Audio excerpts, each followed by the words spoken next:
Hello students, continuing chemical kinetics. देखो, chemical kinetics में हमने लास्ट लेक्चर में बात की थी about monitoring the progress of first order reaction. Keep in mind first order. तो हम रेट कांस्टेंट के की वैल्यू कैसे फाइंड आउट करते हैं फर्स्ट ऑर्डर रिएक्शन के लिए, वो हमने पढ़ा था। तीन मेन मेथड्स थे। बाय प्रेशर मेजरमेंट, यदि गैसियस रिएक्शन हो, एटलीस्ट वन गैस हो। दूसरा by titration method. Titration method में थोड़ा सा इक्विवेलेंट कॉन्सेप्ट का यूज आ सकता है, बट वो बहुत बेसिक है। और तीसरा, third one is by measurement of optical rotation by the compounds, optically active compounds. यदि कोई रिएक्शन ऐसी फर्स्ट ऑर्डर रिएक्शन जिसमें कोई कंपाउंड, रिएक्टेंट या प्रोडक्ट ऑप्टिकली एक्टिव हो, तो फिर ये जनरल फॉर्मूले हमने बताए भी थे, वो फॉर्मूले याद रखने थे। ये हुआ पहला effect of concentration on rate of reaction. अरे भूल तो ना गए, पढ़ क्या रहे थे हम पढ़ रहे थे various factors affecting the rate of reaction. उसमें पहला फैक्टर अब कंप्लीट हुआ है। कौन सा वाला? इफेक्ट ऑफ कॉन्सेंट्रेशन और partial pressure on rate of reaction.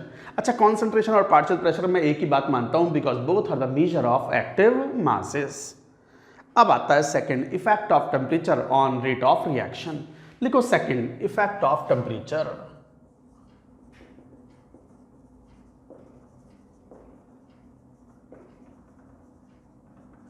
Temperature का प्रभाव क्या होता है? देखो, टेम्परेचर का प्रभाव बहुत इंपॉर्टेंट है। आईआईटी में इसके ऊपर क्वेश्चंस खूब आते हैं। This is very important.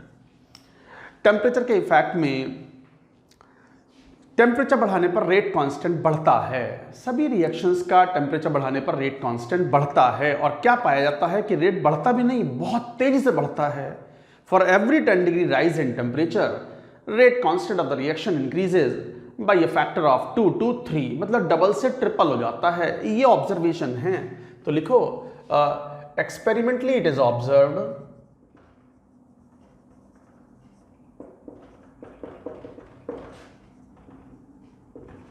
that rate of most chemical reactions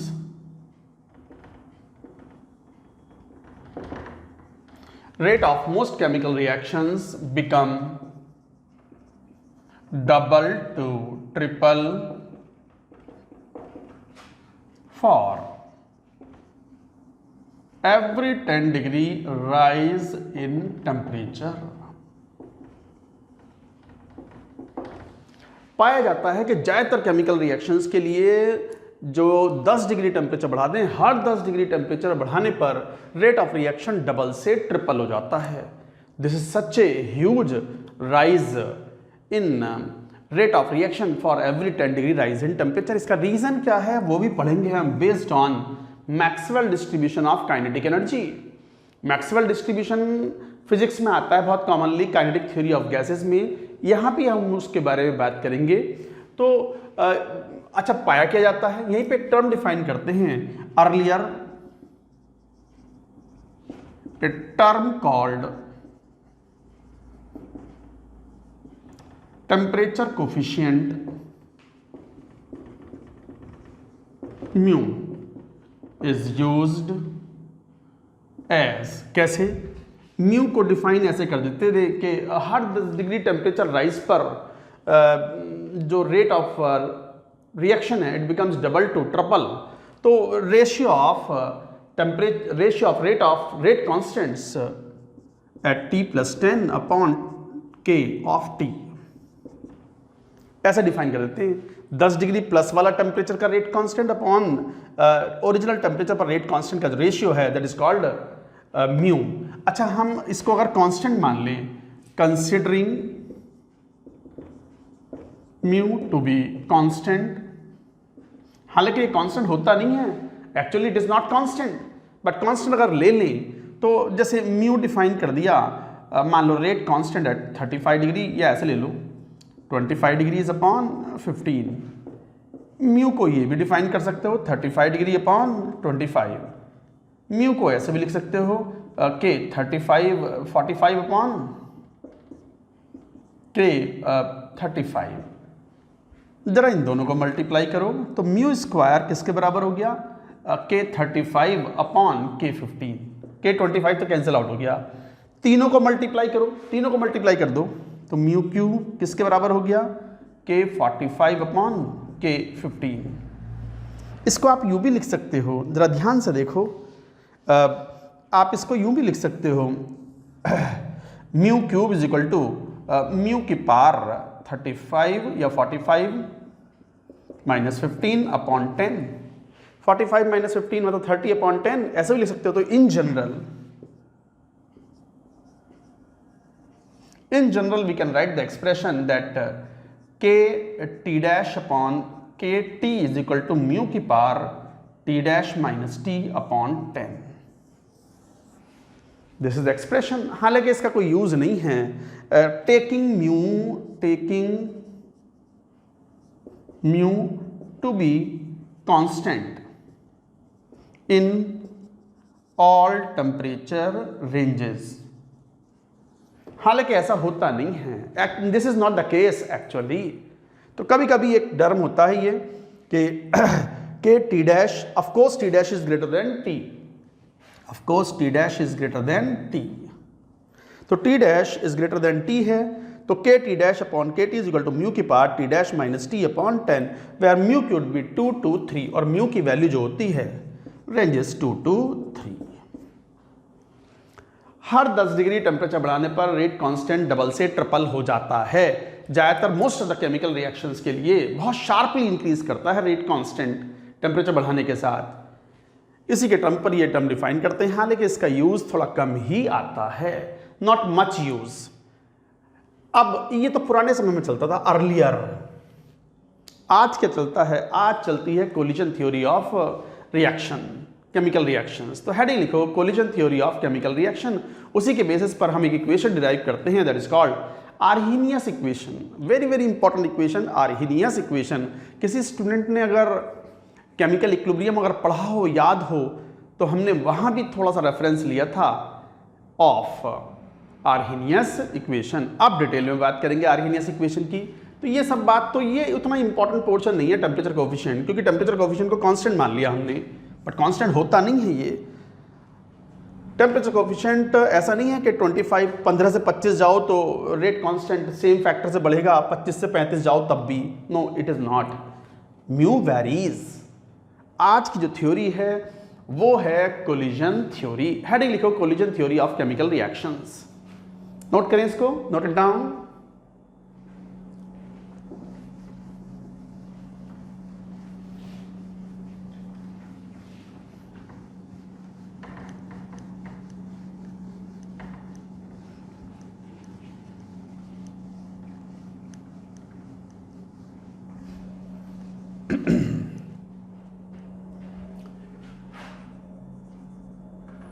Collision theory of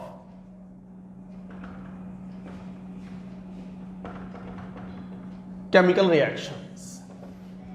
Collision theory of chemical reactions. Collision theory क्या है ये? इसी के बेसिस पर हम आर्हीनियस इक्वेशन डिराइव करेंगे। क्या है कोलिजन थ्योरी? पोस्टुलेट्स लिखेंगे। एनसीईआरटी में बढ़िया दी हुई है थ्योरी, एनसीईआरटी से भी पढ़ना चाहिए इस थ्योरी को। क्या? Point wise.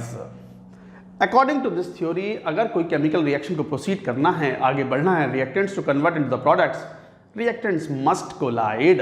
रिएक्टेंट मॉलिक्यूल्स आपस में कोलाइड करने चाहिए। और आप जानते हो गैसियस स्टेट में और लिक्विड स्टेट में मॉलिक्यूल्स रैंडमली मूव करते हैं और खूब टकराते हैं। जब ये तो कहते हैं सॉलिड स्टेट में दो सॉलिड को मिलाओ, रिएक्शन नहीं होती। यूजुअली रिएक्शन नहीं होती। रिएक्शन कब होती है? जब वो गैसियस फेज में हो या फिर सॉल्यूशन फेज में हो। तो for a reaction to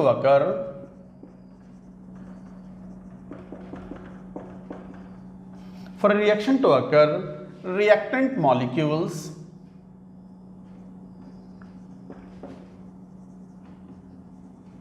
must collide with each other.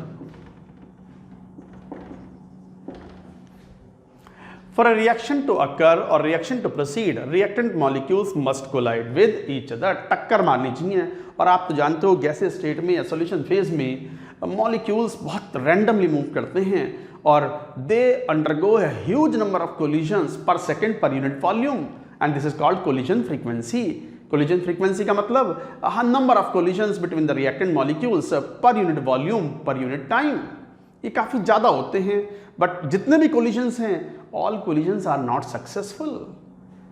ऐसा थोड़ी है कि 1 करोड़ कोलिजन्स हुए पर सेकेंड पर यूनिट वॉल्यूम, तो वो 1 करोड़ कोलिजन्स होंगे और बस प्रोडक्ट में 1 crore product molecules will form. No, it does not happen. In fact the rate of reaction is extremely low, very low. क्यों? क्योंकि every collision is not successful. हर रिएक्टेंट मॉलिक्यूल टकराएगा तो जरूरी नहीं है कि वो सक्सेसफुल हो। सक्सेसफुल होने के लिए it has to cross the energy barrier. तो क्या पॉइंट है? पॉइंट लिखो पहले। अच्छा, पहले मैं पॉइंट लिखवाता हूं, फिर मैं एक्सप्लेन करूंगा। Every collision between reactant molecules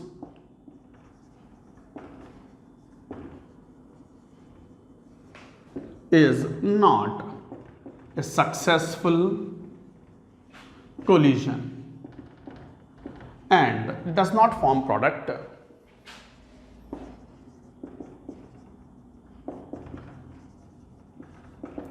For a collision to be effective,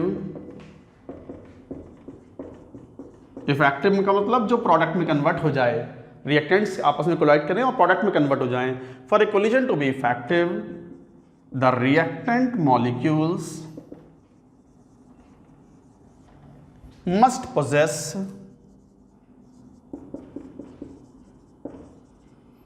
a minimum total energy called threshold energy.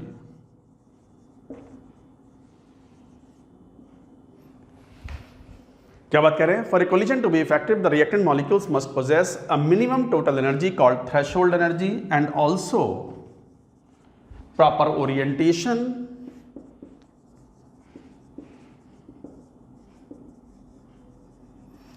Orientation at the time of collision. तो रिएक्टेंट मॉलिक्यूल्स के पास एक सफिशिएंट मिनिमम टोटल एनर्जी होनी चाहिए, that is called threshold energy, और उनका एक orientation भी प्रॉपर होना चाहिए for the formation of bond, तभी प्रोडक्ट बनेगा। Every collision is not successful. Third, reactants are believed to be converted into products. Reactants are believed to be converted into products when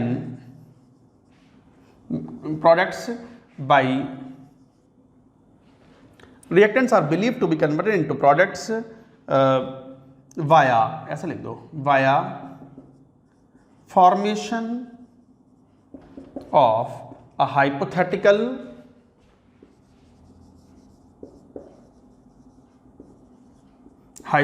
species called transition state or activated complex.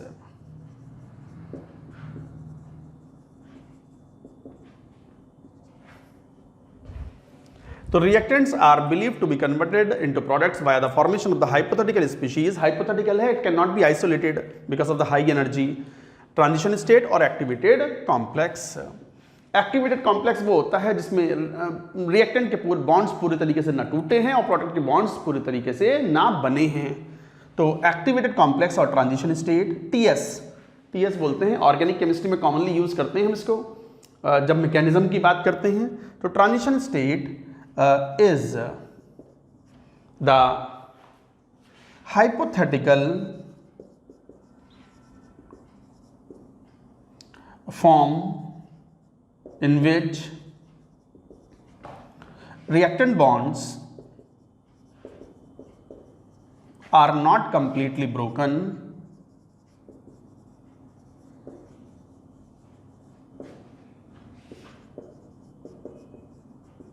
and the product bonds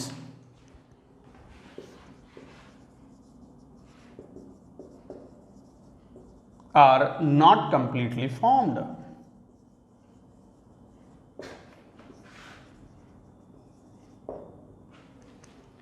देखो ये पूरी बात है कि reactants are believe to be converted into the products via the formation of the hypothetical species. Hypothetical का मतलब कुछ होगा, हमें ना पता, we can not isolate it because of the high energy. Transition state और activated complex. Transition state is the hypothetical form in which the reactant bonds are not completely broken and the product bonds are not completely formed. इसके through ये बनते हैं, ये है main points.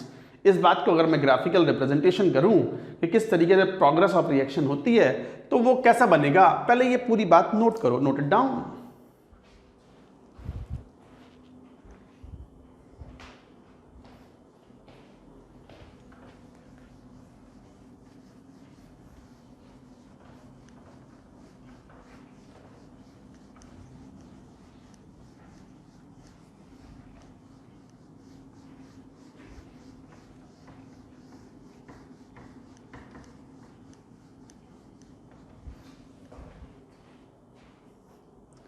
जैसे ये progress of reaction को show करें, this is potential energy P and this is progress of reaction और reaction coordinates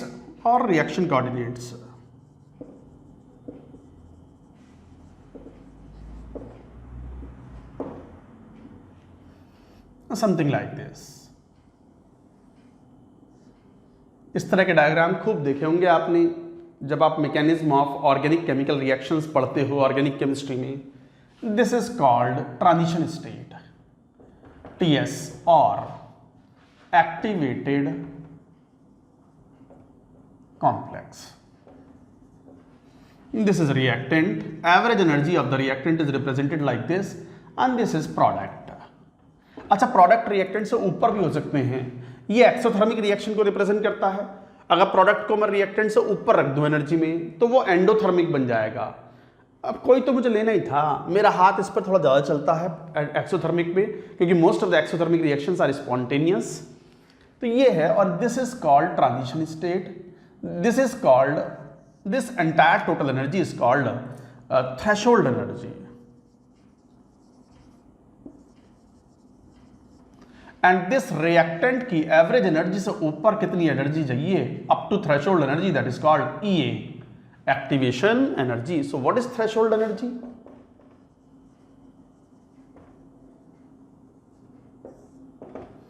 minimum total energy to be possessed by reactants at the time of collision to cross energy barrier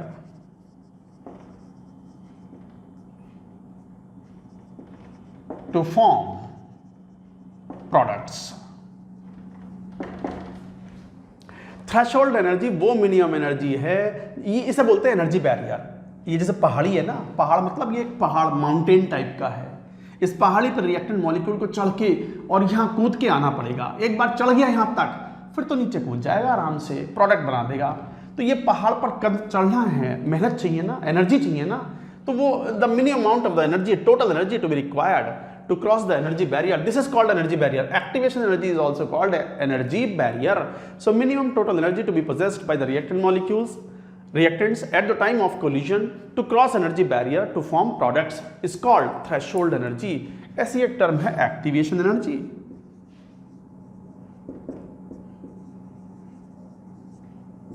EA.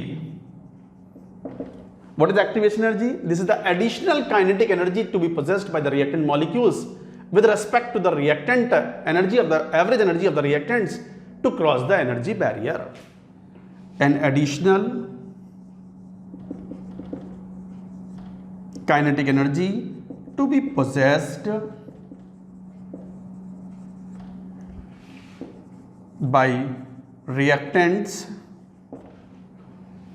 with respect to average energy of reactants to cross the energy barrier with proper orientation.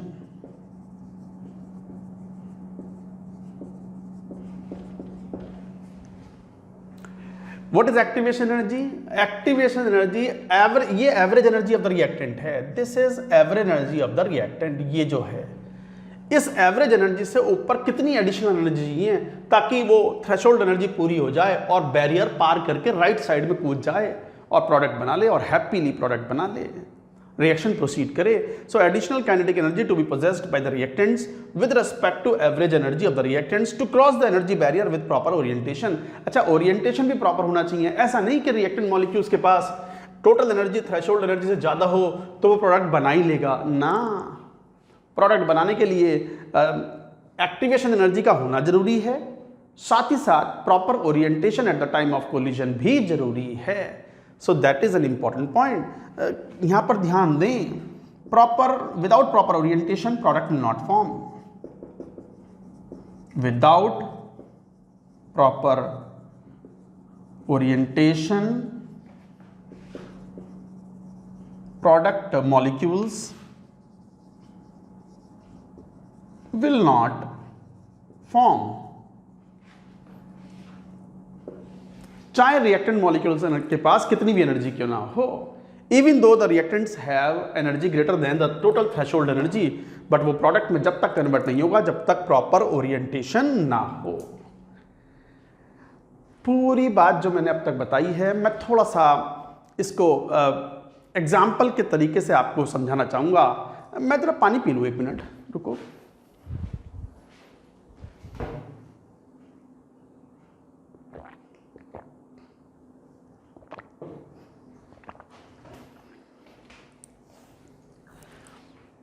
देखो, ये collision theory ये कह रही है कि अगर reactants को product में कन्वर्ट करना है तो टकराना तो पड़ेगा, पहला point.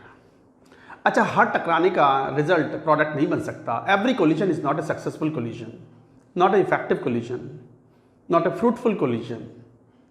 For a collision to be effective, reactant molecules जब टकराएं तो उनके पास दो चीजें होनी चाहिए। एक तो मिनिमम टोटल एनर्जी सफिशिएंट होनी चाहिए, that should be equal to और greater than the threshold energy, और साथ ही साथ टकराते समय orientation should be proper. Proper orientation होगा तभी बॉन्ड्स बन पाएंगे, नए बॉन्ड।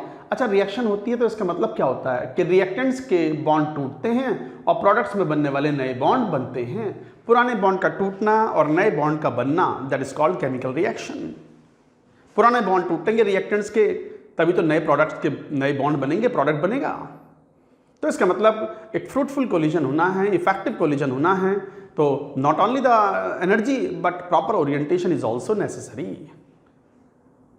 रिएक्टेंट्स जब प्रोडक्ट में कन्वर्ट होते हैं तो they are believe to be converted through a hypothetical species called transition state. चूंकि ट्रांजिशन स्टेट की एनर्जी बहुत ज़्यादा होती है तो उसको हम आइसोलेट नहीं कर सकते, इसलिए उसे हाइपोथेटिकल बोलते हैं। वो ट्रांजिशन स्टेट ऐसी होगी जिसमें पुराने बॉन्ड्स ना तो पूरे टूटे हैं और नए बॉन्ड्स ना ही पूरे बने हैं। मैं शो भी करूंगा किस टाइप से। तो इसका मतलब orientation is also important and proper energy, sufficient energy should also be there. जैसे प्रॉपर ओरिएंटेशन का मैं एग्जांपल लेता हूं, पहले एक पूरी बात नोट करो, नोट इट डाउन।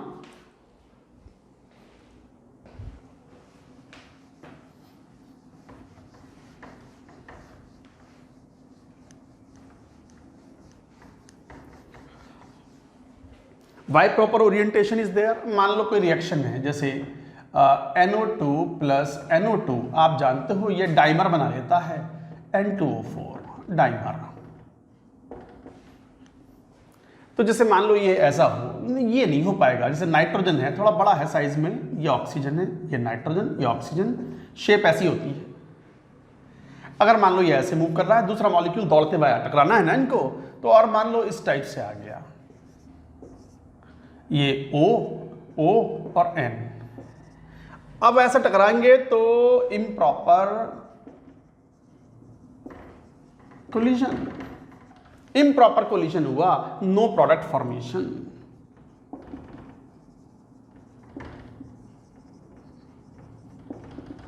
ये इम्प्रॉपर कोलिजन है। क्यों इम्प्रॉपर कोलिजन है? अरे N से O टकराया, N से O टकराना नहीं है, N से N टकराना है, जब भी तो बॉन्ड बनेगा। तो इसका मतलब नो प्रोडक्ट फॉर्मेशन। तो बल्कि कैसा हो, ऐसा हो। इसको हटा देते हैं, ऐसा हो।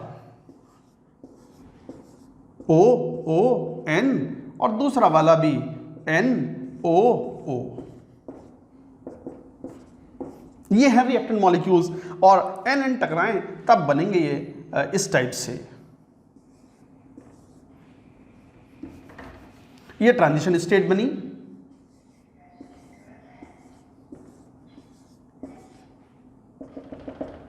नया बॉन्ड बनना है, पुराना कोई टूट ही रहा है, नया बॉन्ड बनना है। And this bonds in the process of forming, this is transition state.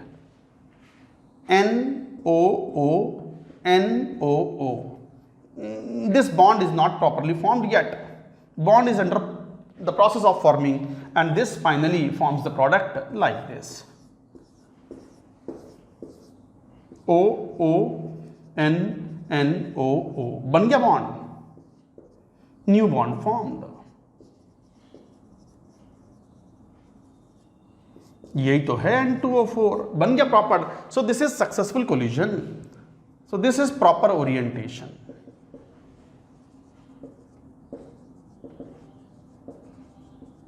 This is proper orientation.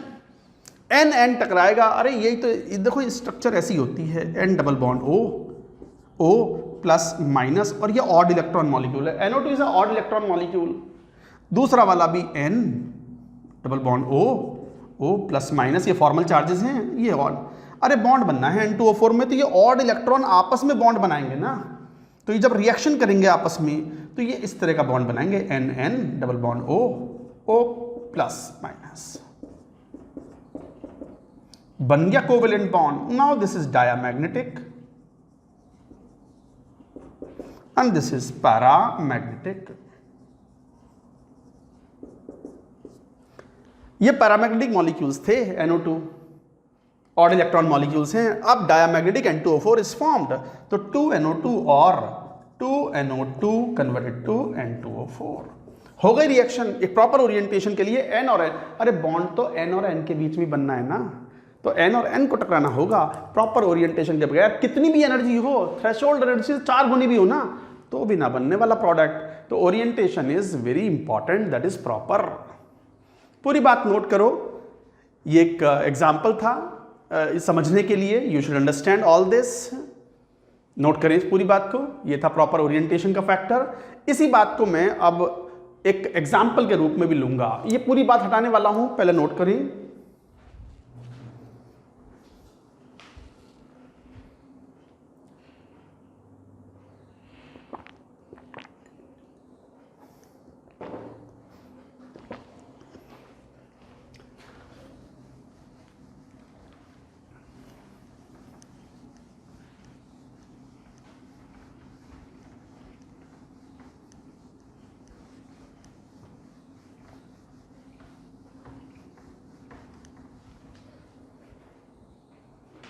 तो इसका मतलब ये हुआ कि मैं एग्जाम्पल लेके बताऊं कि मान लो कोई रिएक्टेंट मॉलिक्यूल्स हैं, रिएक्शन होनी है, प्रॉपर टेम्परेचर प्रेशर कंडीशन भी आपने मेंटेन करा दी। मान लो कि रिएक्टेंट्स का प्रोडक्ट में कन्वर्जन है। मान लो 1 करोड़ मॉलिक्यूल्स, 1 करोड़ मॉलिक्यूल्स टकरा रहे हैं पर second per unit volume. This is called collision frequency. Collision frequency means number of collisions between the molecules per unit time पर यूनिट वॉल्यूम। मान लो 1 करोड़ मॉलिक्यूल टकरा रहे हैं। टकराना इज नॉट द रिएक्शन। इसका मतलब ऐसा नहीं है कि 1 करोड़ मॉलिक्यूल पर सेकंड पर यूनिट वॉल्यूम टकरा रहे हैं तो 1 करोड़ प्रोडक्ट मॉलिक्यूल्स बन जाएं पर सेकंड पर यूनिट वॉल्यूम। नहीं बनते। क्यों? क्योंकि सबके पास एक सफिशिएंट एनर्जी नहीं होती to cross the energy barrier. पता चला 1 करोड़ मॉलिक्यूल्स में से 1 ही लाख मॉलिक्यूल्स हैं, only 1% molecules are there which have sufficient energy at the time of collision और having the activation energy to cross the energy barrier. तो पता चला 1 करोड़ मॉलिक्यूल्स टकराए तो सही per unit volume per unit time, but उसमें से 1 ही लाख मॉलिक्यूल हैं, 1 lakh molecule only to cross the energy barrier. अब 1 लाख मॉलिक्यूल, तो फिर सर 1 लाख प्रोडक्ट बन जाते? नहीं बनते। 1 लाख प्रोडक्ट भी, 1 लाख प्रोडक्ट मॉलिक्यूल भी नहीं बनते। क्यों? क्योंकि सबका orientation at the time of collision is not proper. Proper orientation होना भी जरूरी है। पता चला 1 लाख में से 10,000 प्रोडक्ट मॉलिक्यूल ही बन पाए। इसका मतलब केवल 10% मॉलिक्यूल्स जिनकी पास एनर्जी सफिशिएंट भी थी, एक्टिवेशन एनर्जी से ज्यादा थी, वो भी केवल 10% मॉलिक्यूल प्रॉपर ओरिएंटेशन वाले थे और केवल 10,000 मॉलिक्यूल ही प्रोडक्ट के बने per unit volume per unit time. तो इसका मतलब actual rate of reaction is decided by collision frequency, energy barrier factor and steric factor और प्रोबेबिलिटी फैक्टर और orientation factor. Orientation factor is usually less than 1। तो इसका मतलब यह हुआ कि पता चला 1 करोड़ मॉलिक्यूल टकराए पर सेकंड पर यूनिट वॉल्यूम, पता चला 1 लाख के पास एनर्जी भी थी to cross the energy barrier, पता चला 10,000 मॉलिक्यूल्स जो हैं प्रोडक्ट बना पाए। इसका मतलब orientation barrier is also there.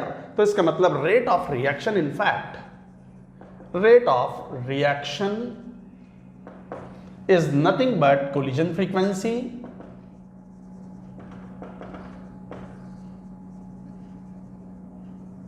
Z symbol होता है इसका, collision frequency into energy barrier factor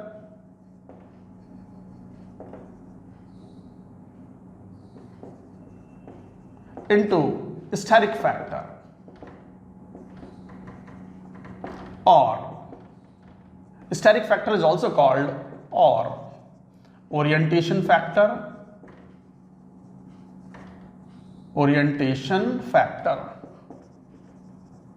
और प्रोबेबिलिटी फैक्टर। इस तरीके से आप ये डिफाइन करते हो। स्टेरिक फैक्टर और प्रोबेबिलिटी फैक्टर इसे P से रिप्रेजेंट करते हैं और this is energy barrier factor. This collision frequency is nothing but number of collisions पर यूनिट टाइम पर यूनिट वॉल्यूम। और किसी भी गैसियस सिस्टम की बात करें तो billions collisions occur per second per unit volume, but energy barrier factor is considerably low, much lesser than 1। Energy barrier factor is equal to e की power minus EA upon RT।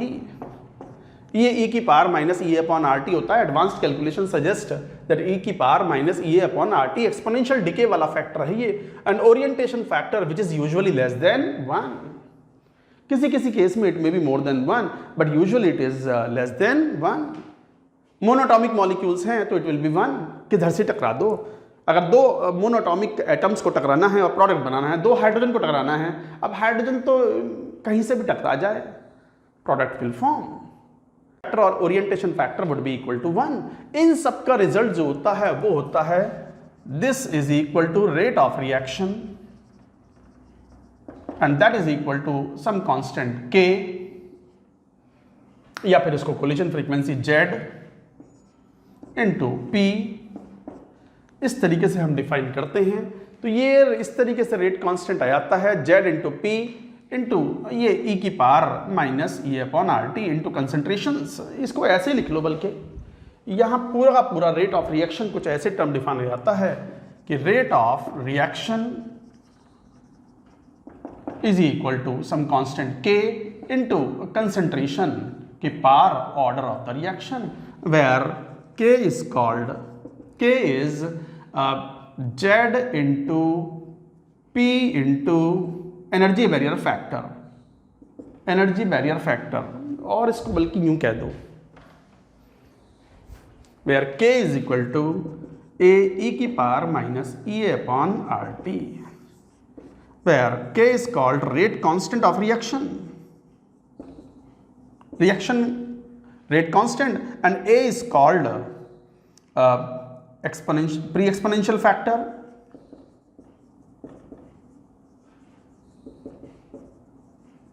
or frequency factor.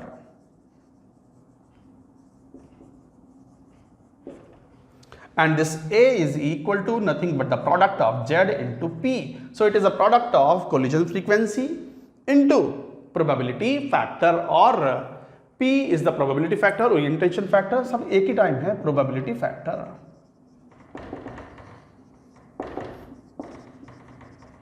P, तो Z into P is nothing but pre-exponential factor or frequency factor or Arrhenius constant.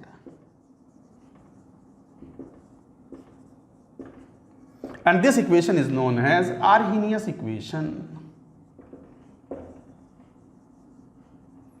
Which tells us के effect of temperature on rate constant. अगर इसको graphically अगर देखें तो rate constant के जो है वो टेम्परेचर के साथ, टेम्परेचर बढ़ाओगे तो बहुत शार्पली बढ़ता है, and the graph would be like this.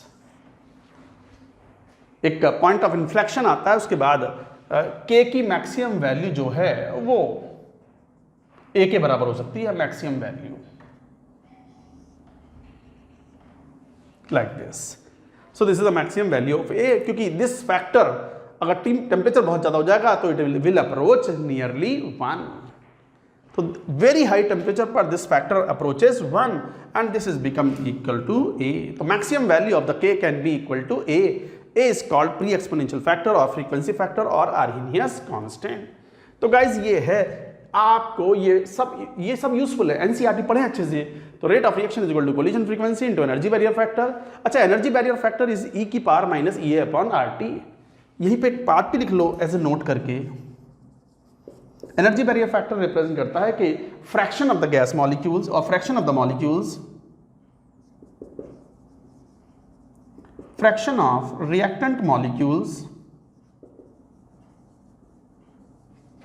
having energy, kinetic energy greater than equal to activation energy is equal to e की power minus E upon R T. कभी कभी ऐसा पूछते हैं क्वेश्चन में, याद रखें, दिस इज इंपॉर्टेंट। पूछते हैं कि what is the fraction of the molecule, of course this value is less than 1, e की पावर माइनस समथिंग कांस्टेंट, ये सारे टर्म कांस्टेंट हैं। e is positive, r is positive, t is positive, तो e की power minus positive की maximum value 1 हो सकती है, तो ये लेस देन 1 होता है under finite values of temperatures. तो fraction of the reactant molecules having kinetic energy greater than equal to activation energy is equal to e की power minus E upon R T. तो कभी कभी पूछ लेते हैं कि calculate the fraction of the gas molecules और reactant molecules having energy greater than activation energy is equal to what? Answer, e की power minus E upon R T. So that also you should remember. So this is Arrhenius equation representing effect of temperature. Temperature बढ़ाने पर rate constant sharply बढ़ता है for all reactions. सभी reactions के लिए temperature बढ़ाने पर रेट कांस्टेंट बढ़ता है और बहुत शार्पली बढ़ता है इनिशियली, बाद में काफी स्लो बढ़ता है and becomes asymptotic and the maximum value of the K can be equal to A. Graph से दिखती है, इक्वेशन से दिखती है ये बात। नोट करो पूरी बात, और भी पॉइंट्स लेंगे यहां पर, नोट इट डाउन।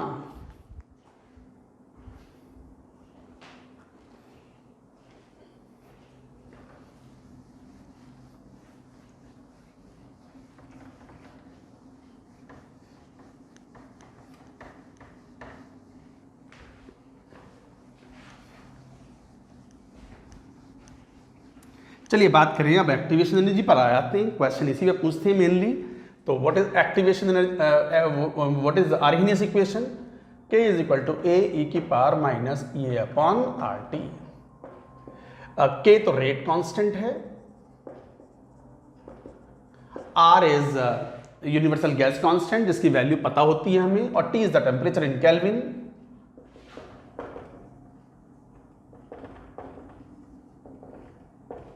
आर की value 8.314 joule mole minus 1 kelvin minus 1 और nearly 2 calories mole minus 1 kelvin minus 1।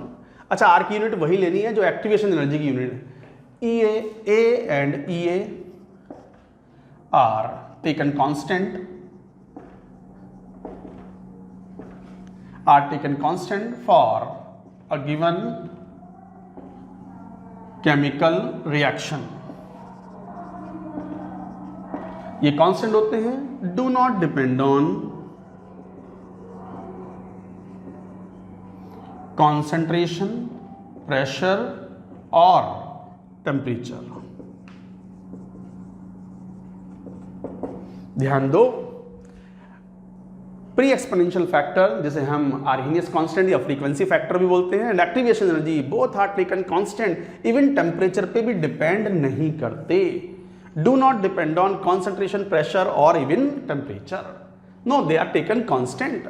हाँ, लेकिन in actual they vary with the temperature a little, but practical aspects में जेई की रिक्वायरमेंट के लिए, बोर्ड की requirement के लिए, 12th क्लास में बोर्ड की requirement, JEE main, JEE advance, unless otherwise it is spoken, you have to take A and EA to be constant independent of temperature. तो A and EA are taken constant for the given chemical reaction, do not depend on temperature, pressure, concentration or anything. इसका मतलब K की dependence temperature पर यहां है, temperature बढ़ाने पर K बढ़ता है for all reactions.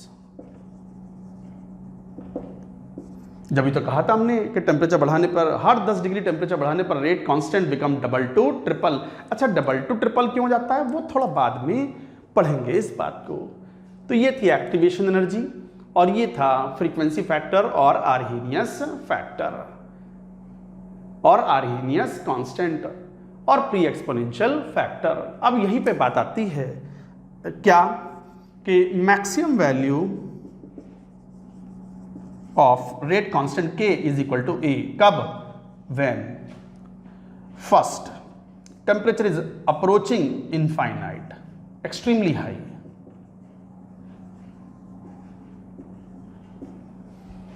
Rate constant की वैल्यू, K की वैल्यू A के बराबर कब हो सकती है? जब temperature is approaching extremely high. ये तो मतलब हर रिएक्टेंट के पास इतनी काइनेटिक एनर्जी है कि it can cross the energy barrier.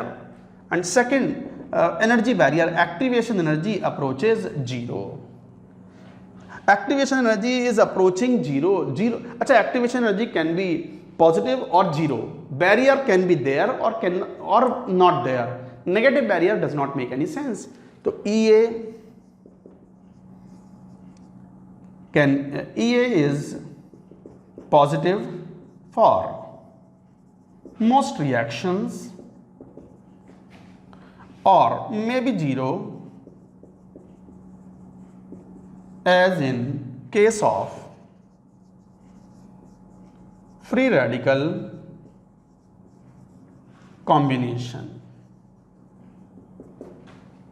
but cannot be negative. अरे भाई, एक्टिवेशन एनर्जी बैरियर है, एनर्जी बैरियर या तो होगा या नहीं होगा। तो most of the chemical reactions के लिए एनर्जी बैरियर होता है। जैसे कोयला है, कोयला ऑक्सीजन में बर्न होता है तो CO2 है, हाईली एक्सोथर्मिक प्रोसेस है, बट रूम कंडीशन पे दिस इज नॉन स्पॉन्टेनियस। अरे कोयले का टुकड़ा ये रखा मेरे हाथ पे, काले रंग का कोयले का टुकड़ा, और हवा में क्या ऑक्सीजन ना है क्या? सांस ले रहा हूं, जिंदा हूं ना, तो O2 है ना ऑक्सीजन के अंदर, plentily available oxygen is present. तो ऑक्सीजन कोयले के कांटेक्ट में है। Coal is not burning in this atmospheric oxygen under room temperature. क्यों? क्योंकि रूम टेम्परेचर पर this process is non spontaneous. High temperature activation energy है इसकी, वो एक्टिवेशन एनर्जी क्रॉस करवानी है तो you have to heat it so that reactant molecules must possess enough energy to burn this coal into carbon dioxide. तो यही तो हम कह रहे हैं कि एनर्जी बैरियर होगा मोस्ट ऑफ द रिएक्शंस के लिए, और may be zero as in case of the free radical combinations. दो मिथाइल ग्रुप है, मिथाइल ग्रुप ऑलरेडी एकदम पीक पर बैठे होते हैं, बस वो कंबाइन कर दो तो इथेन बना देंगे C2H6। So that free radical combination के लिए activation energy will be zero, otherwise it is mostly positive, but it can not B negative. Negative नहीं हो सकता, बैरियर होगा या नहीं होगा, but can not B negative. और T की मैक्सिमम वैल्यू क्या हो सकती है? A के बराबर। और A के बराबर वो वैल्यू कब होगी? या तो temperature reaching to infinite, extremely high, और एक्टिवेशन एनर्जी इज जीरो, ताकि ये इसकी मैक्सिमम वैल्यू क्या हो सकती है? 1। तो याद रखो E की power minus EA upon RT की मैक्सिमम वैल्यू क्या हो सकती है? 1। व्हेन आइदर, मैं बता दिया, when either T is approaching infinite और E is approaching 0। तो मैक्सिमम वैल्यू ऑफ E की power minus E upon RT can be 1। Note करें ये सब पॉइंट्स, नोट इट डाउन। अब बात आती है कि रेट कांस्टेंट का टेम्परेचर के साथ वेरिएशन है, तो उसकी डिफरेंशियल फॉर्म और इंटीग्रल फॉर्म किस तरीके से हम कहें। तो ये पूरी बात नोट करो।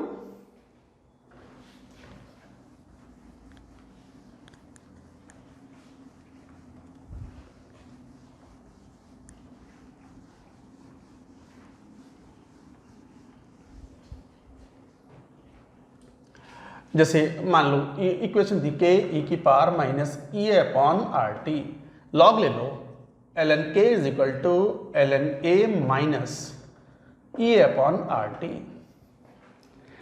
मान लो एट टेम्परेचर T1 टेम्परेचर है तो क्या बोलोगे ln K1 rate constant temperature पर डिपेंड करता है is equal to ln A नहीं डिपेंड करता, A तो कांस्टेंट है, टेम्परेचर पर डिपेंड नहीं करता, EA भी टेम्परेचर पर डिपेंड नहीं करता, RT1। Similarly at temperature T2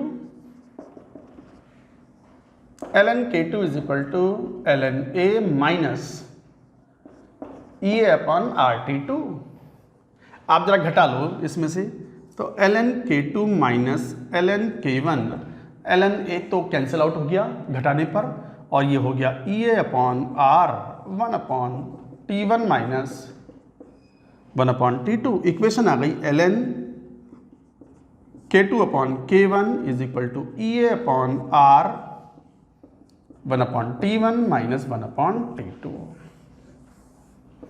कई बार हम ऐसे भी लिख लेते हैं कैलकुलेशंस के लिए log बेस 10 पर K2 upon K1 K2 are the rate constant at temperature T1 and T2 and is equal to EA upon, आप तो जानते हो ln को log में कन्वर्ट करते हैं तो कौन सा factor 2.303 R 1 upon T1 minus 1 upon T2।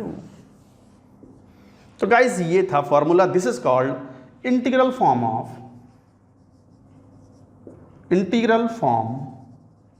Of Arrhenius equation. Integral form of Arrhenius equation question solve करने में this is useful, this is important for solving question where K1 K2 क्या है रेट कांस्टेंट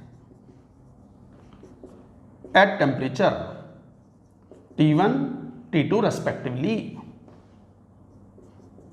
तो T1 T2 पर rate constant K1 and K2 are there. तो इस तरीके से, अच्छा यहीं पर डिफरेंशियल फॉर्म भी फाइंड आउट कर सकते हैं। Differential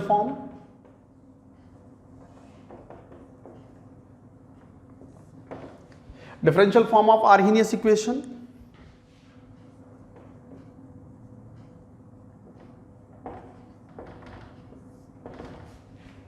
differential form of Arrhenius equation, आप ये वाली इक्वेशन लो, कौन सी ln k is equal to ln a minus EA upon R T, इस टाइप से। तो यहां से साफ दिखता है, एक तो ग्राफ भी चाहो तो इसका बना सकते हो। मान लो कोई ये कह दे कि ln k versus 1 upon t, तो it will have the straight line like this and the intercept is equal to what ln a and the slope is equal to what. कभी कभी ग्राफ पे भी क्वेश्चन पूछ लेते हैं, तो it should remember minus EA upon r। अच्छा ये हमेशा पॉजिटिव होगा तो स्लोप इज नेगेटिव, बट अभी ये बात नहीं कर रहे थे, आप इसे डिफरेंशिएट करो, हम तो डिफरेंशियल फॉर्म की बात कर रहे हैं।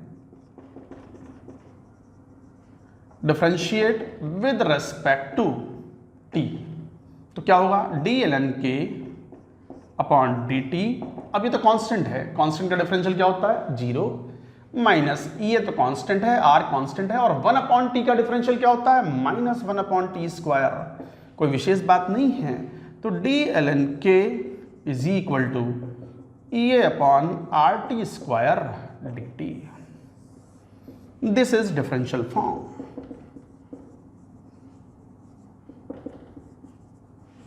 दिस इज डिफरेंशियल फॉर्म, और यह डिफरेंशियल फॉर्म इस बात को इंडिकेट करता है कि for a given chemical reaction activation energy जितना ज्यादा होगा रेट कांस्टेंट उतनी ज्यादा तेजी से बढ़ेगा व्हेन टेम्परेचर इज रेज्ड। कैसे, इस बात को लेंगे, पहले ये पूरी बात नोट करो। तो चलिए हम यहाँ पर देख रहे हैं कि भाई differential form of the Arrhenius equation कुछ ऐसी आई, d ln k is equal to EA upon R T square dt। अच्छा ये इक्वेशन बड़ी यूजफुल है, इसके एप्लीकेशंस कैसे होते हैं क्वेश्चन के रूप में आपसे पूछे जाते हैं। तो लिखो एप्लीकेशंस ऑफ आर्हेनियस इक्वेशन। ये आर्हेनियस इक्वेशन ही तो थी, तो आर्हेनियस इक्वेशन के एप्लीकेशंस क्या हैं। जैसे मान लो दो एप्लीकेशन कुछ ना है, क्वेश्चन ही है ये। मान लो जैसे इक्वेशन ये है d ln k is equal to E A upon R T square D T. मान लो दो अलग अलग रिएक्शन कंसिडर करो, कंसिडर टू डिफरेंट रिएक्शंस। मान लो A converting to product, B converting to product. अब ऑब्वियसली मान लो इसके लिए एक्टिवेशन एनर्जी है कुछ 50 किलो जूल पर मोल, और इसके लिए एक्टिवेशन एनर्जी है कुछ, मान लो इसे EA1 बोल दिया, ये EA2 100 किलो जूल पर मोल। मान लो ये दो रिएक्शंस हैं, both consider two different reactions occurring at same temperature,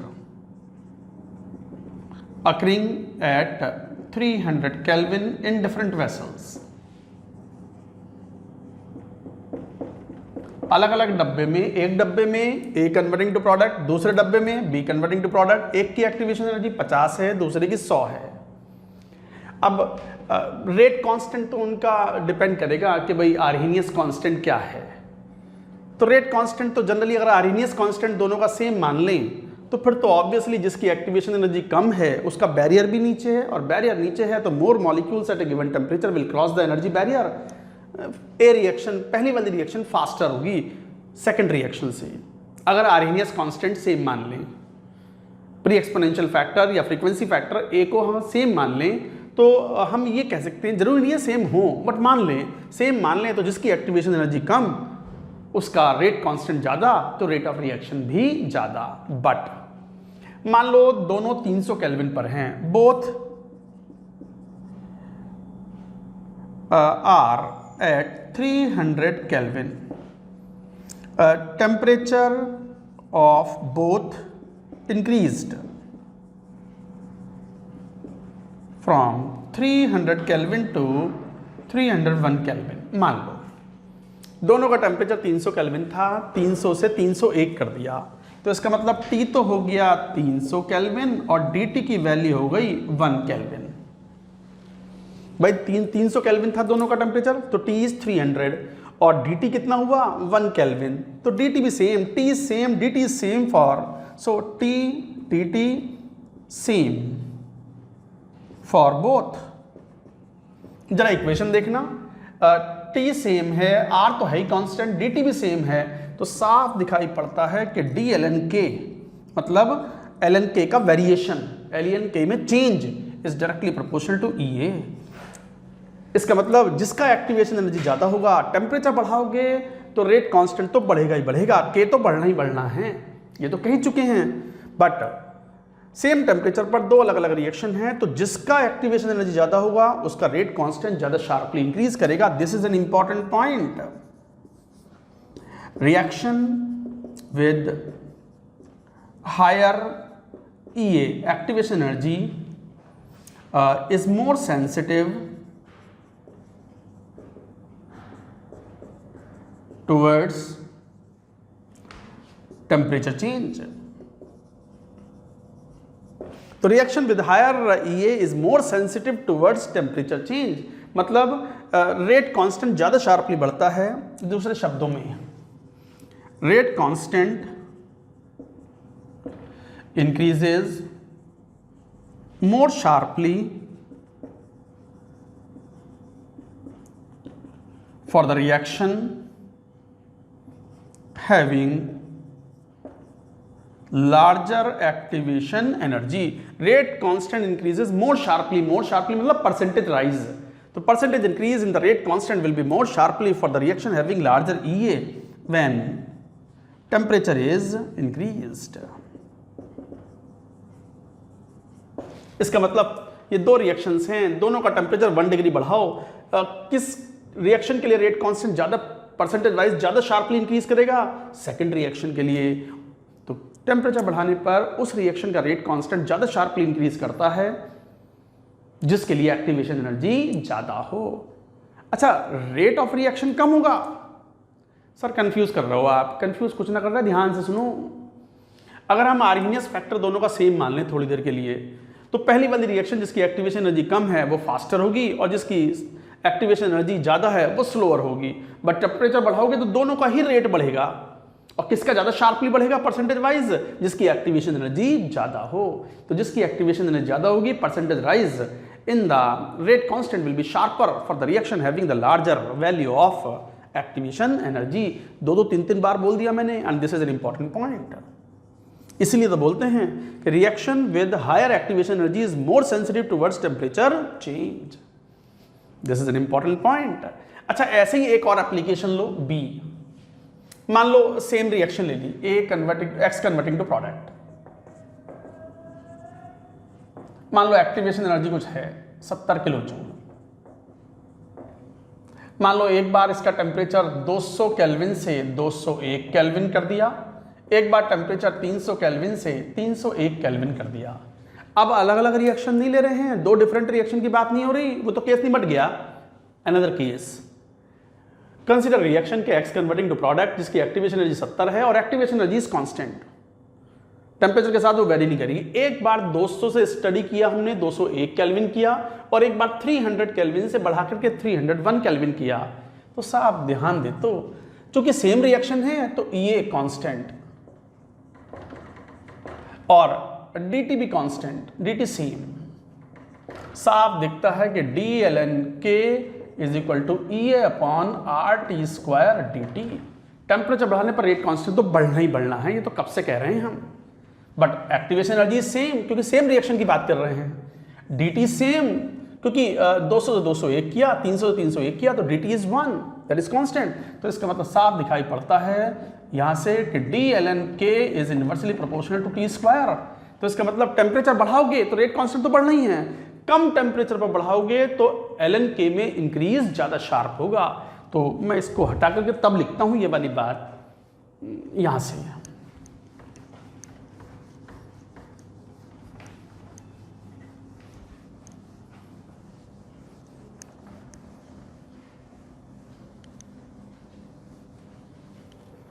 तो क्या बोलोगे? यहाँ से साफ दिखता है कि on temperature rise in rate constant is sharper at lower temperature। 200 से 201 केल्विन करोगे तो K में इंक्रीज ज्यादा शार्प होगा देन कंपेयर टू 300 से 301। That is the point. Same reaction के लिए 200 से 201 करो, K का percentage increase will be larger than compare to when 300 से 301। आ गई बात समझ में? ये कॉन्सेप्ट्स हैं, सीखें, यही क्वेश्चन आएंगे ऑब्जेक्टिव क्वेश्चन बनके, कॉन्सेप्चुअल क्वेश्चन बनके। तो गाइज ये था Arrhenius equation. Arrhenius equation is quite useful for solving question. अब आते हैं उस वाले पॉइंट पर, कौन सा, कि भाई ऐसा क्या हो गया कि 10 डिग्री टेम्परेचर राइज करने पर रेट कांस्टेंट डबल से ट्रिपल हो जाता है। डबल से ट्रिपल का मतलब 100% से इंक्रीज हो गया, 100% से इंक्रीज हो जाना मतलब दुगना हो जाना, 200% इंक्रीज हो जाना मतलब 3 गुना हो जाना। अरे इसमें भी कंफ्यूज मत होना, 100% इंक्रीज मीन्स डबल हो जाना, 200% इंक्रीज मीन्स ट्रिपल हो जाना, 3 गुना हो जाना, 50% इंक्रीज मतलब 1.5 गुना हो जाना, 10% इंक्रीज मतलब 1.1 टाइम्स हो जाना ऑफ ओरिजिनल वैल्यू। तो हेडिंग लिखो कि ऐसा क्या हो गया कि 10 डिग्री टेम्परेचर बढ़ाने पर rate constant increases very sharply. तो लिखो इस बात को, ये हटा लेंगे, इसको नोट करेंगे।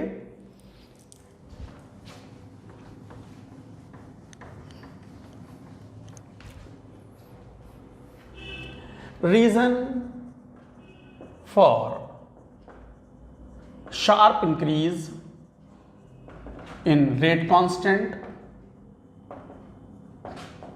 K with rise in temperature। आप अगर 10 डिग्री टेम्परेचर बढ़ाते हो तो देखो एवरेज काइनेटिक एनर्जी तो बहुत कम बढ़ती है। एवरेज काइनेटिक एनर्जी क्या होती है? Is directly proportional to temperature. ये तो आप जानते ही हो कि average kinetic energy of any system is directly proportional to the absolute temperature. आपने टेम्परेचर 10 डिग्री बढ़ा दिया तो percentage increase in kinetic energy for 10 degree rise in temperature, तो क्या बोल दोगे? डायरेक्टली प्रोपोर्शनल है काइनेटिक एनर्जी में, तो T dash minus T upon T into 100। तो टी डैश मतलब मान लो 300 से 310 कर दिया, तो कितना हो गया? 310 माइनस 300 अपॉन 300 इंटू 100, 2 जीरो, और ये 10/3%। 10 डिग्री टेम्परेचर बढ़ाते हो तो एवरेज काइनेटिक एनर्जी कितनी बढ़ती है? मात्र 3-3.25%। अगर 10 डिग्री टेम्परेचर बढ़ाते हो तो average kinetic energy of the gas molecules, अगर गैसीय सिस्टम ले रहे हैं या कुछ भी ले रहे हैं, तो कितनी बढ़ती है? मात्र 3-3.5% कुल। जबकि रेट कांस्टेंट कितना बढ़ गया? 100% टू 200%, डबल से ट्रिपल हो गया। तो इसका मतलब this can not be the reason, reason is different. क्या? अगर मैक्सवेल डिस्ट्रीब्यूशन देखें, क्योंकि मेनली आप फिजिक्स में पढ़ते हो in kinetic theory of gases, Maxwell distribution में this is fraction of molecules and this is kinetic energy and this is found to be like this। ये है ग्राफ, ये पीक रिप्रेजेंट करता है most probable kinetic energy. Most probable kinetic energy मतलब the kinetic energy possessed by maximum number of molecules. This is speed, most probable kinetic energy।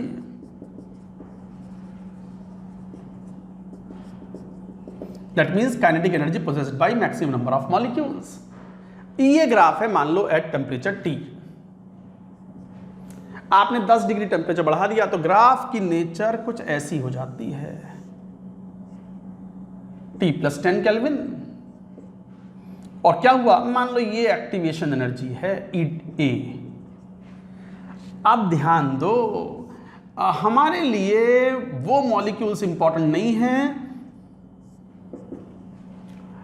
हमारे लिए वो molecules ज्यादा इंपॉर्टेंट हैं which have the energy greater than activation energy which can cross the energy barrier. हर molecule हमारे लिए important नहीं है। Every collision is not successful collision. At temperature T, ये T+10 हो गया। At temperature T these are the fraction of molecules, ये है वो फ्रैक्शन ऑफ मॉलिक्यूल्स।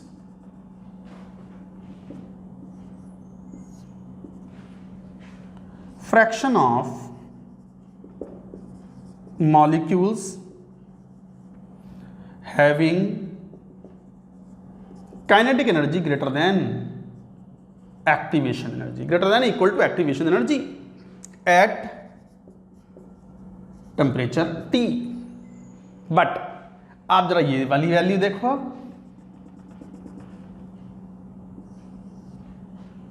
यहां से लेके यहां तक ये क्या है? At temperature T+K then 10 T+10।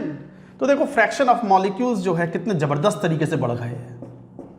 यही है रीजन। फिर सुनो क्या बात कर रहे हैं, ये मैक्सवेल डिस्ट्रीब्यूशन है और बताता है कि fraction of the molecules with kinetic energy के साथ वेरिएशन क्या है इन द कंटेनर। रिएक्टेंट्स के लिए बात कर रहे हैं, T टेम्परेचर पर ये वो फ्रैक्शन है। हमारे लिए कौन से मॉलिक्यूल्स इंपॉर्टेंट हैं जो रिएक्टेंट से प्रोडक्ट में कन्वर्ट होंगे? हर मॉलिक्यूल इंपॉर्टेंट है या वो मॉलिक्यूल इंपॉर्टेंट है which have the energy more than activation energy? वो molecules which have energy more than activation energy. केवल यही वाले मॉलिक्यूल्स इंपॉर्टेंट थे हमारे लिए। ये फ्रैक्शन इतना सा था बस। बट जैसे ही 10 डिग्री टेम्परेचर बढ़ाया, ग्राफ में साफ दिखता है कि number of molecules having the activation energy और more they become double to triple. T+10 पर fraction of the molecules having activation energy or more than activation energy become double to triple, and because of that वही तो molecules हैं which are responsible for the product formation। इसका मतलब क्या हुआ? For every 10 degree rise in temperature, average kinetic energy तो बहुत मीगरली बढ़ती है, जरा सी 3-3.5%। So that cannot be the reason। collision frequency भी बढ़ेगी, थोड़ी सी बढ़ेगी, but the main reason is what? That the fraction of the molecules which have the energy more than activation energy become double to triple। लिख लो, बिल्कुल गजब वाली चीजें हैं ये। मजा आ जाए, मतलब जिसको समझ में आ जाए उसको एक फीलिंग गदगद हो जाए अंदर से भी, आहा मजा आ गया। तो लिखो reason for sharp rise in rate of reaction with temperature is mainly due to the doubling or tripling the fraction of molecules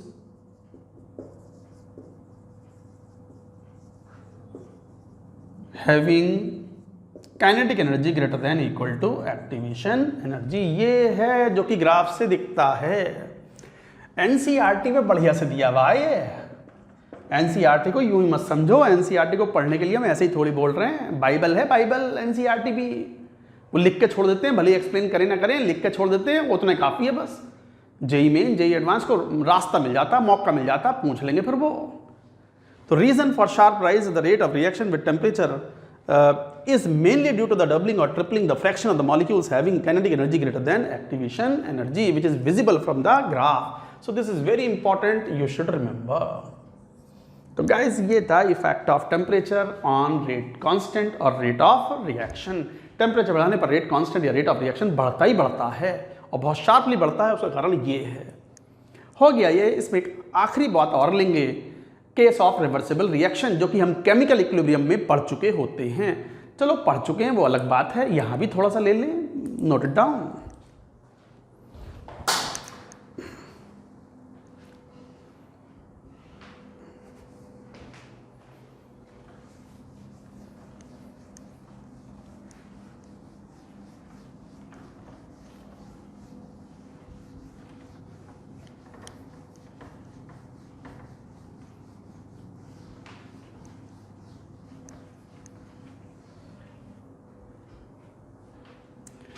Case of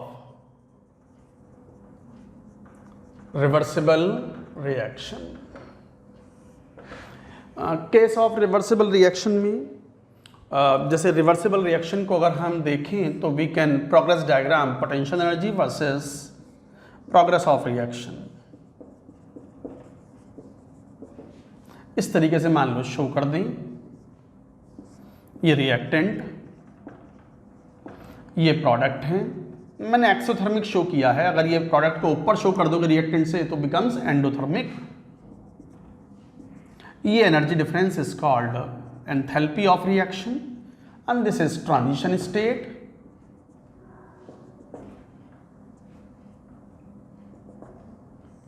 this is activation energy of the forward reaction and this is activation energy of backward reaction, EAB। मान लो कोई reaction है A converted to B। Activation energy of the forward, मान लो K1 is the rate constant for the forward direction and K2 is the rate constant for the backward direction. यहां से हम कह सकते हैं EAF is the EAB are activation energy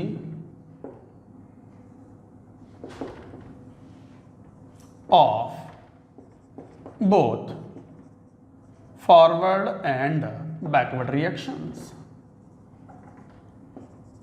reversible reaction के लिए नाम ही बात कर रहे हैं, रिवर्सिबल रिएक्शन का केस, और साफ दिखाई पड़ता है कि delta HR this is very important, EAF minus EAB। हालांकि ये एक्सोथर्मिक का केस है तो एक्सोथर्मिक में डेल्टा HR क्या हो जाएगा? नेगेटिव। क्यों? क्योंकि EAB is greater then EAF, तो यहां नेगेटिव है ये। अगर एंडोथर्मिक रिएक्शन होगा तो डेल्टा HR क्या हो जाएगा? पॉजिटिव। तो इस तरीके से ये बात कही जाती है। तो ये हमें याद रखने वाली बात है। अब जैसे इक्विलिब्रियम कांस्टेंट है, कैसे डिफाइन करते हो? K forward upon K backward. इसे K फॉरवर्ड K बैकवर्ड बोल दो। K forward K backward is equal to AF upon AB, और ये हो गया E की power minus EAF upon RT, E की power minus EAB upon RT। थोड़ा सा और सिंप्लीफाई कर लो तो AF अपॉन AB, E की power minus EAF minus EAB upon RT, और EAF माइनस EAB अभी अभी पढ़ा है किसके बराबर है? Enthalpy of the reaction. यहाँ से K equilibrium constant comes out to be AF upon AB E की power minus delta HR upon RT। यहीं से अगर लॉग ले लें तो ln के equilibrium is equal to ln AF upon AB minus delta HR upon RT। यहीं से तो वांट ऑफ इक्वेशन आती है, याद होगी वो van't Hoff equation chemical equilibrium में कौन सी, ln के equilibrium at temperature T2 upon K equilibrium at temperature T1 is equal to delta HR upon R। बिल्कुल वैसी इक्वेशन है जैसे आर्हीनियस थी। This is called van't Hoff equation. But यहाँ ध्यान दो, ये रेट कांस्टेंट नहीं है, ये इक्विलिब्रियम कांस्टेंट है और यह एंथैल्पी ऑफ रिएक्शन है। एंथैल्पी ऑफ रिएक्शन में भी पॉजिटिव और मे बी नेगेटिव। तो ये रिएक्शन थी, ऑलरेडी हम केमिकल इक्विलिब्रियम में पढ़ चुके हैं। तो रिवर्सिबल रिएक्शन में this formula is very important, जिसके ऊपर क्वेश्चंस पूछे जा सकते हैं। तो गाइज ये हो गया सेकंड इफेक्ट, कौन सा, effect of temperature on rate constant और रेट ऑफ रिएक्शन। नोट करें ये सब बात, हालांकि ये फॉर्मूले के ऊपर हम कोई क्वेश्चन नहीं लेंगे, केमिकल इक्विलिब्रियम में enough has been talked about. But फिर भी एक जनरल क्वेश्चन लेते हैं। नोट डाउन वन क्वेश्चन, पहले ये नोट करो।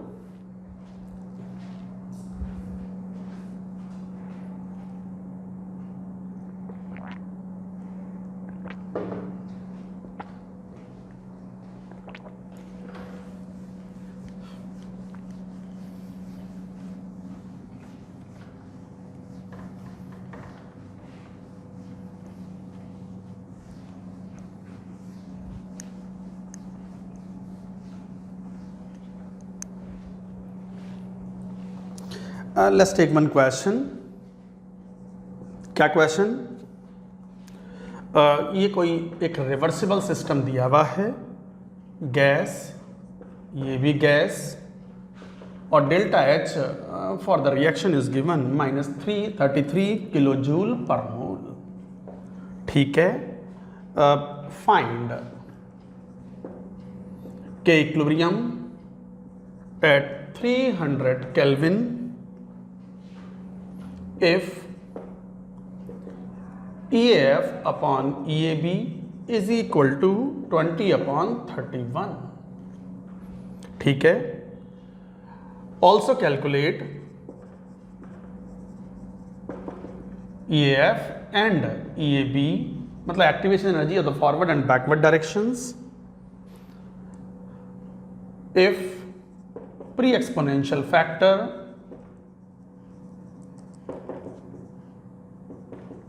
for both forward and backward reaction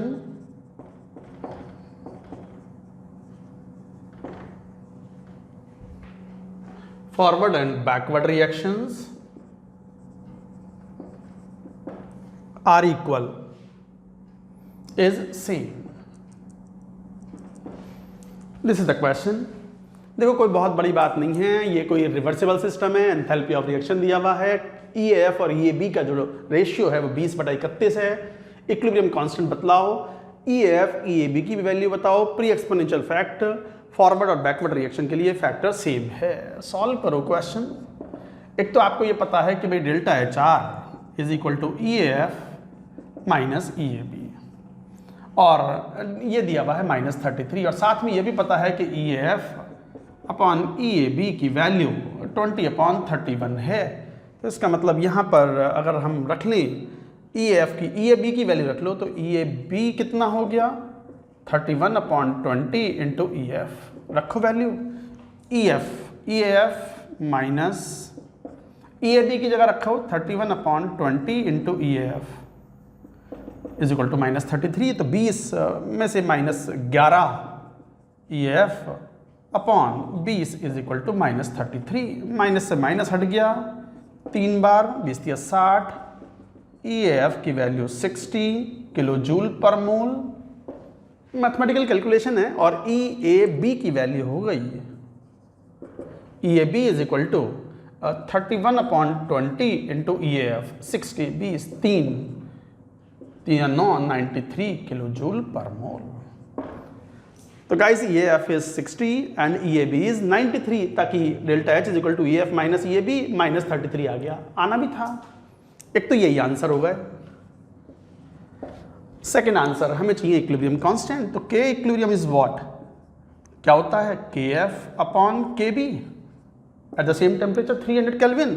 तो K F A F E की power minus E F upon R T, A B E की power minus E A B upon R T. अच्छा ये तो question है same बोले हैं, A F and A B बोला है क्वेश्चन है, ये रहा। फिर क्या, फिर तो वैल्यू फाइंड आउट कर लो। ई की power minus delta H R कितना, minus 33 into 10 to the power 3 joule. अब जूल में हो गया delta H R upon R T, R मतलब 3.14 इंटू टेम्परेचर 300 केल्विन। सॉल्व कर लोगे तो अप्रॉक्सीमेटली, मैं वैल्यू अब बता ही देता हूँ, 5.6 into 10 to the power 5। Nearly this is the value of the equilibrium constant. तो ये था एक question based on it. Note करें गाइज, ये था effect of temperature, it has been completed. हमने 4 इफेक्ट पढ़ने थे मेनली। इफेक्ट ऑफ कॉन्सेंट्रेशन पिछले 2 लेक्चर से वही चल रहा था। Effect of temperature we have just completed. और फिर 2 छोटे छोटे effect, effect of catalyst and effect of surface area on rate of reaction. पूरी बात लिखो। 3rd फैक्टर पढ़ेंगे, effect of catalyst on rate constant और rate of reaction. Note it down.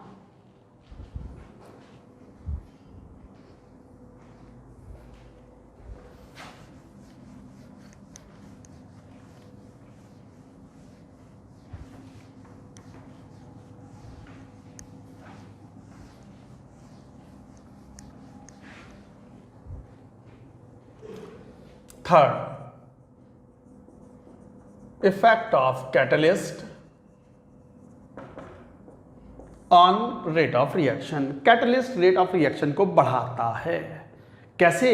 By decreasing the activation energy like this. ये graph पूरी बात explain करता है। मान लो ये potential energy versus progress of reaction.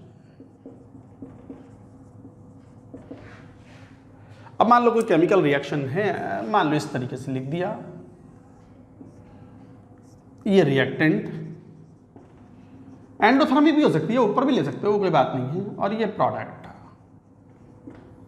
And this is activation energy का difference delta H R. This is transition state, this is E F, this is ये भी, ये है uncatalysed path, uncatalysed path. But यदि आप कैटलिस्ट यूज कर दो तो कैटलिस्ट पूरे रिएक्शन के बैरियर को ही डाउन कर देगा and the mechanism will be modified. मैं इसको एक काम करता हूं, ऐसे डॉटेड शो कर देता हूं ताकि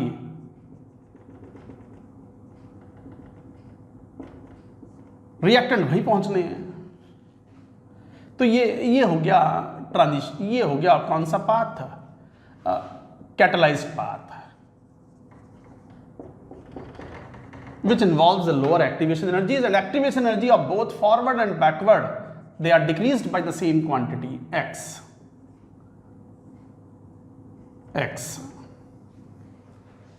तो कैटलाइज्ड पाथ के लिए activation energy of the forward क्या हो गई, ई एफ माइनस एक्स, और बैकवर्ड के लिए ई A B minus x.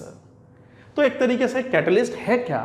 Catalyst वो सब्सटेंस हैं जो रिएक्शन मिक्सचर में थोड़ी सी मात्रा में मिलाए जाते हैं, जो बगैर कंज्यूम हुए, ध्यान दें माइंडेड, बगैर कंज्यूम हुए, बगैर खर्च हुए, they lower the activation energy of both forward and backward directions and they modify the mechanism of reaction.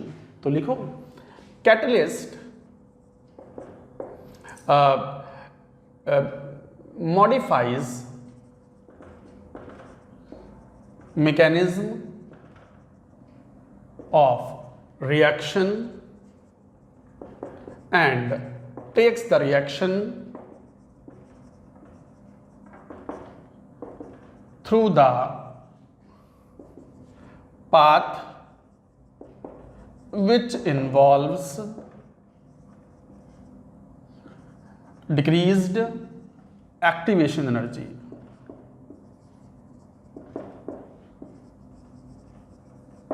तो कैटलिस्ट मॉडिफाइज, एम है ये, catalyst modifies mechanism of reaction and takes the reaction through the path which involves decreased activation energy EA of both forward and backward direction. It is not consumed in chemical reaction. Reaction में consume नहीं होता, not consumed. ये बात हम पहले भी कह चुके हैं जब monitoring the progress of first order reaction ले रहे थे। कौन सा? Acid catalysed hydrolysis of Easter. Last he lecture में पढ़ा था ये सब। साथ ही साथ it does not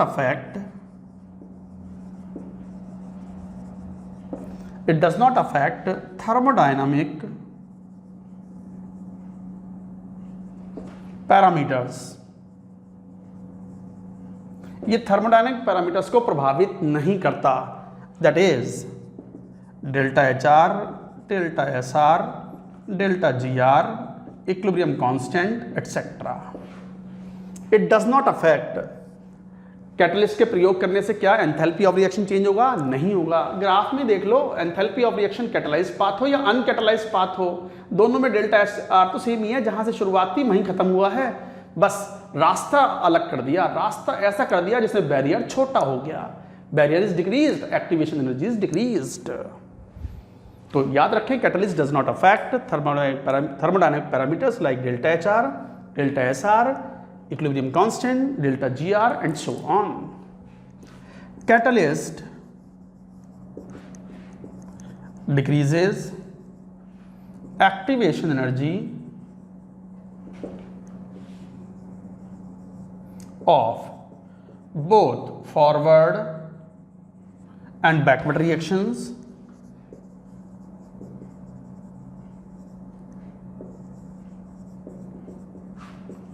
by same amount. तो catalyst but reactions by same amount, दोनों सेम अमाउंट से घटा देता है। इसलिए यहां पर ये बात हम कहते हैं। जैसे इस बात को मैं एक्सप्लेन भी करता हूं, तो जरा एक काम करो, ये वाले पॉइंट्स पहले एक बार नोट करो। मैं हटाने वाला हूं, नोट इट डाउन करो, नोट जरा।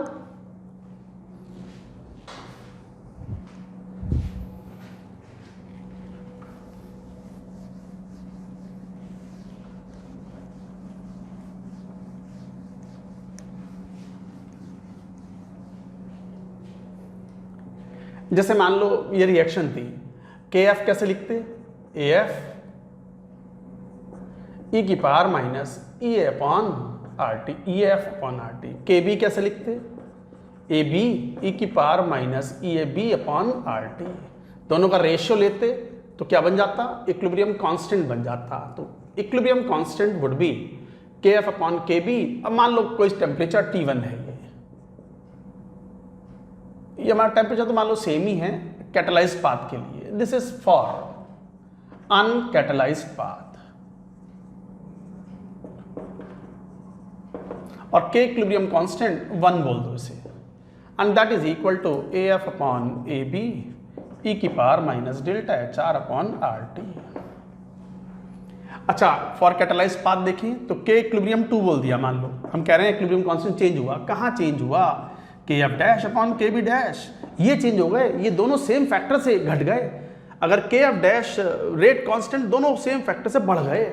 अगर ये डबल हुआ है तो KB डैश भी क्या होगा? Double, and that would be equal to AF e की power minus EAF dash upon RT, AB e की power minus EAB dash upon RT। AF upon AB will be equal to minus EAF dash minus EAB dash upon RT। यही तो हुआ। जरा देखना, AF upon AB कितना? e की power minus, what is EAF dash? EAF minus x minus, what is EAB dash? EAB minus minus plus x upon RT। x cancelled out, वापस से AF upon AB e की power minus delta HR upon RT। Same ही तो है ये, साफ दिखता है कि equilibrium constant 1 is equal to equilibrium constant 2। कोई प्रभाव नहीं पड़ा। कैटलिस्ट के इस्तेमाल से इक्विलिब्रियम की पोजीशन और इक्विलिब्रियम कांस्टेंट प्रभावित नहीं होते।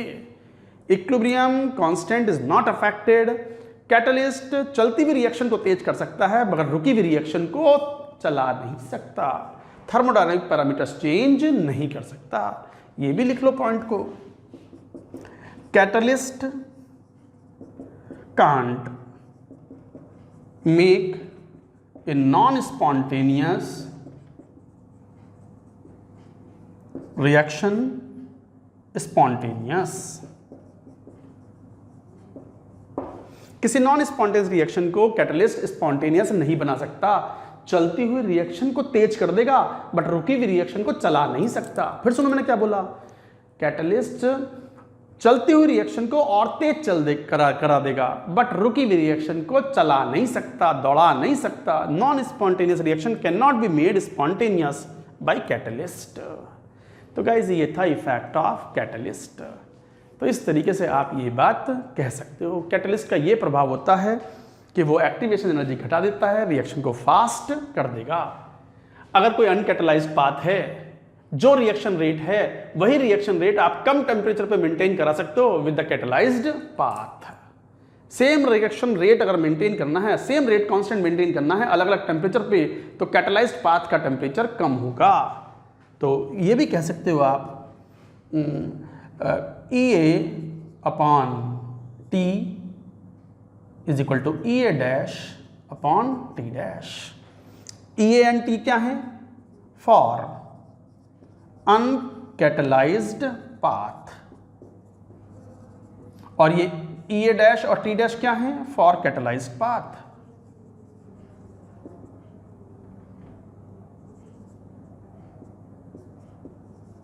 And of course T dash is less than T। मतलब कहने क्या हुआ कि सेम रेट मेंटेन कराना है कैटलाइज्ड पाथ और अनकैटलाइज्ड पाथ का, तो कैटलाइज्ड पाथ का कम टेम्परेचर मेंटेन करा के भी आप सेम रेट को मेंटेन कर सकते हो for the reaction.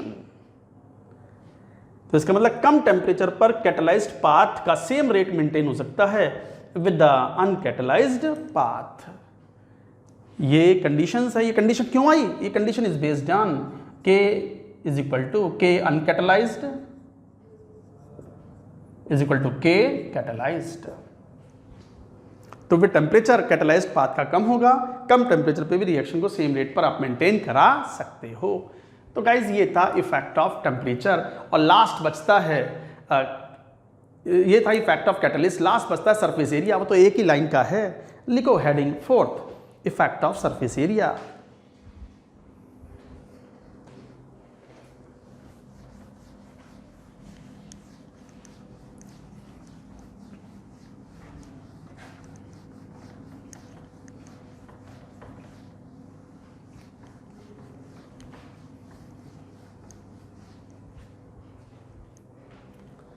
Fourth, effect of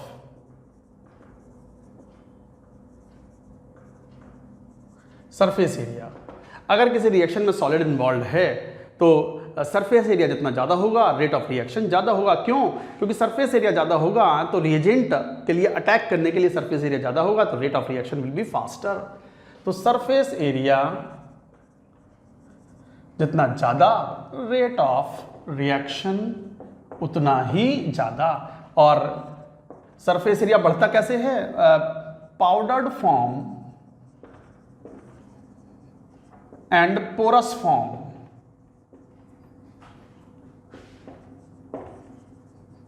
have high surface area and hence high rate of reaction.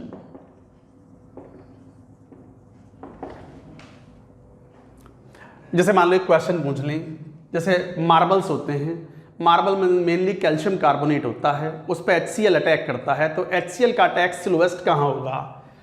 Slowest attack of HCl aqueous will be on A marble chips at 40 degrees Celsius, powdered marble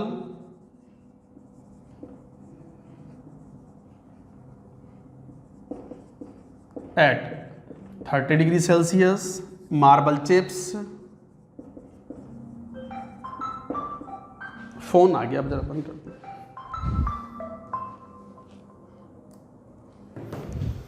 हाँ, marble chips at 50 degree Celsius, powdered marble मान लो ये 40 ले लो, at 50 degree Celsius. बताइए slowest पूछ रहे हैं। पाउडर्ड मार्बल, मार्बल मतलब यहां पर marble is mainly calcium carbonate होता है, और आप तो जानते हो calcium carbonate reacts with HCl to form CaCl2 plus CO2 gas is evolved out plus H2O। तो HCl का अटैक सबसे स्लो कहां होगा? पाउडर्ड फॉर्म मत लो, पाउडर्ड फॉर्म में तो रिएक्शन फास्ट होती है। तो मार्बल लो, मार्बल चिप्स, मार्बल चिप्स मतलब टुकड़े टुकड़े ले रहे हैं, और टेम्परेचर कम से कम रखो। तो टेम्परेचर मार्बल चिप्स का लोएस्ट टेम्परेचर कौन सा? Answer is A. तो marble chips at 40 degree Celsius will have the slowest rate of reaction. तो सरफेस एरिया जितना ज़्यादा, रेट ऑफ रिएक्शन उतना ही ज़्यादा। सो ये था factors affecting rate of reaction. आज यही स्टॉप करते हैं। That's it for now.